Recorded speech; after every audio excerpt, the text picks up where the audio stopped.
Hi Beshi Bells! So, I just want to show you yung nabili kong water hammock. Summer is fast approaching, so perfect to para sa inyong mga outings. So, ito nga is water hammock. So, para siyang duyan sa tubig or floaters, ganon. Ganito yung itsura niya. Ayan, meron siyang parang mesh or net dito na mayroong dalawang floater sa gilid. Nung binili ko siya, meron na siyang free na air pump. Sobrang liit nga lang niya. So, itry na natin siyang lagyan ng hangin. 1 hour later.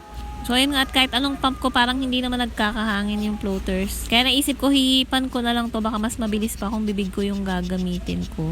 Hindi ko alam kung bakit ayaw mag-work ng air pump. Pero mas madali pa talaga nung hinipan ko. Saglit lang, ayan. Nalagyan ko na ng hangin yung mga floaters. Baka hindi lang din siguro ako marunong gumamit ng air pump. Pero ayan, okay na. So, malaki siya. Pwede kang humiga dito. And ayan, ganito yung pinaka-itsura niya.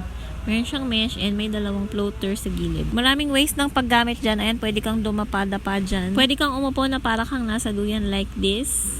And pwede kang mag-chill and relax dyan. Ayan, pahiga-higa lang. So, ano pang hinihintay mo? Bumili ka na rin para sa inyong summer outing. Links will be in the usual places.